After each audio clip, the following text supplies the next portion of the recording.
안녕하세요. 오늘은 봉칠월 작가님의 통유대성이라는 선엽소설을 소개하겠습니다. 저는 완결까지 읽었고 총 535화 완결난 소설입니다. 소설의 배경은 10개의 나라가 하나로 통일된 대건이라는 큰 제국입니다. 주인공은 대건제국의 정야사라는 기관에서 일하는데 이 직업은 주로 사악한 귀신이나 요괴들을 처리하는 일입니다. 이 소설은 주인공이 정야사에서 현갑위부터 대도독까지 진급하는 과정과 구품에서 시작해 일품에 이르는 수행경지를 올리는 성장의 묘미를 느낄 수 있습니다. 고성은 교통사고로 사망한 후 눈을 떠보니 과거 대건 황조의 충영후 가문의 첫째 아들로 타임슬립하게 됩니다. 그는 심장 모양의 괴물이 가슴을 물어뜯는 끔찍한 상황에서 괴물과 싸우다 몸에서 어두운 빛이 나와 괴물을 삼켜버립니다. 괴물과의 싸움 이후 가슴에서 발견한 검은색 옥패를 통해 어두운 공간에 들어가 심장 괴물이 얌전한 반려동물처럼 행동하는 모습을 확인합니다. 동시에 옥패를 통해 숙모장 씨와 도사가 자신을 죽이기 위해 심기라는 주술을 실행하는 장면을 목격합니다. 심기를 이용해 고성을 죽이려 했던 도사는 실패하고 오히려 심기가 옥패에 삼켜져 버린 것이었습니다. 옥패의 공간에서 심기는 얌전했으며 고성은 심기를 현실로 소환할 수 있음을 깨닫습니다. 그러나 짧은 시간 동안 정신력이 크게 소모된다는 점에서 사용에 한계가 있음을 알게 됩니다.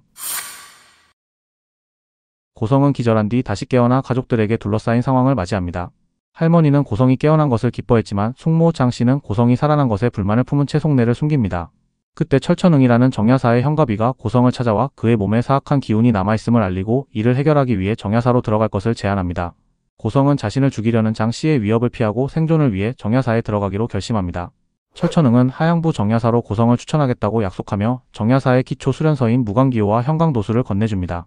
그는 수행자가 연기사, 무도, 좌도수사의 세 부류로 나뉘며 각각의 특징을 설명하면서 기초 수련의 중요성을 강조합니다. 고성은 무광기호를 바탕으로 외련 수련을 시작하며 육체를 단련하고 경맥에서 기운이 흐르는 것을 느끼며 수행의 첫걸음을 내딛습니다. 고성은 한 달 동안 무도를 익히며 외련의 초기 단계 구품에 도달하고 정야사로 향할 준비를 마칩니다. 고 노부인은 손자를 떠나보내며 눈물을 흘렸고 고성은 반드시 성공해 돌아오겠다고 다짐합니다. 그러나 숙모장 씨는 자신의 아들 고증에게 자기를 물려주겠다는 야망을 품으며 도사와 자객들을 고용해 그를 노립니다. 고성은 떠나기 전 경성을 둘러보며 몰락한 충영후 가문을 다시 일으킬 것을 다짐하며 하양부로 떠납니다. 고성과 새 하인이 경성을 떠난 지 5일째 하인들은 점점 태도가 냉랭해졌고 고성은 그들이 숙모장 씨의 명령을 받은 자들이라는 것을 알고 있었습니다. 더불어 또 다른 누군가가 자신을 미행하고 있음을 눈치채고 긴장감을 늦추지 않았습니다. 샛길로 들어서자 고성은 위기를 느끼며 가까운 객잔에 머무르자고 제안합니다. 객잔에서 파법검당의 한정과 기수 5천행이 나타나면서 상황은 긴박해집니다. 고성은 이들이 자신을 암살하기 위해 온 자객이라는 것을 직감하며 객잔의 좁은 공간을 활용해 싸움을 준비합니다. 뒷간에서 옥패 안에 심기를 불러낸 고성은 한정을 기습하여 심장을 뜯고 비수를 찔러 그를 죽이는 데 성공합니다. 하지만 한정의 죽음을 확인한 5천행은 강력한 힘을 가진 검은 팔뚝으로 고성을 공격하며 고성의 목을 조릅니다. 고성은 옥패의 힘을 사용해 5천행의 팔뚝을 삼키는 데 성공하며 결국 5천행까지 처치합니다. 첫살인으로 인한 충격에도 고성은 생존을 위해 물자와 무의 공법을 챙겨 객잔을 떠납니다. 고성은 자객 둘을 처치했지만 남은 하인들의 추격을 피해 산속으로 도망칩니다. 고성은 자객에게서 얻은 파법검이라는 검술 공법과 단약, 은자 등을 통해 생존에 필요한 물자를 확보했습니다. 특히 파법검은 실용적이고 강력한 검술로 고성은 이를 수련하며 생존력을 키웁니다. 또한 5천행의 팔뚝을 삼킨 옥패는 팔뚝을 소환할 수 있는 힘을 주었지만 심기와 팔뚝 두 가지를 옥패에 담으면서 공간의 한계를 느낍니다. 그러나 요괴나 강시와 같은 존재를 처치하면 옥패 공간이 확장될 가능성을 깨닫고 자신감을 되찾습니다. 고성은 장 씨의 소나기에서 완전히 벗어나기 위해 더 깊은 산속으로 향합니다. 산속을 헤매던 고성은 날이 어두워지자 산신묘에서 하룻밤을 묵기로 합니다. 허름한 산신묘에서 고성은 나뭇가지를 모아 불을 피우며 잠시 안정을 찾았지만 곧 소씨 집안의 아가씨와 호이들 그리고 서생 조홍화 등 다양한 사람들이 산신묘에 모여들었습니다. 이들은 각자 사연을 나누며 산신묘에서 하룻밤을 보내기로 합니다. 그러나 조용하던 산신묘는 갑자기 강시 무리가 들이닥치며 공포에 휩싸였습니다. 이 강시들은 유시라 불리는 하위 강시들이었지만 수가 많아 위협적이었습니다. 조홍화라는 서생이 새끼를 제안하며 사람들을 유인하지만 고성은 그의 거짓말을 간파합니다. 고성과 일행은 힘을 합쳐 유시들과 싸웠지만 서생 조홍화의 정체가 호랑이를 돕는 창귀로 밝혀지며 상황은 더욱 혼란에 빠졌습니다. 고성과 강호인들은 유시들과의 혈투를 벌입니다. 고성은 파법검과 옥패의 검은 팔뚝을 이용해 8급 요괴 호랑이를 처치하고 창귀 조홍화를 현강도술의 금광인을 사용해 소멸시킵니다. 이를 통해 옥패가 공간이 소폭 확장하고 요괴의 힘을 흡수해 자신의 수련에 도움을 준다는 사실을 깨달았습니다. 마지막으로 유시를 조종하던 회색 피풍을 입은 노인을 처치함으로써 전투가 끝납니다. 이 과정에서 옥패가 사람을 죽일 때는 힘을 얻지 못한다는 사실을 알게 됩니다. 전투 후 고성은 소씨 일행과 작별 인사를 나누고 하양부 정야사로 향합니다. 고성은 하양부의 정야사에 도착합니다. 정야사의 대통령 최자거를 만난 고성은 그가 하양부를 책임지는 강력한 무도 육품의 인물임을 알게 되었습니다. 최자걸은 고성에게 정야사의 형가비로 임명하며 두 가지 공법을 선택할 기회를 줍니다.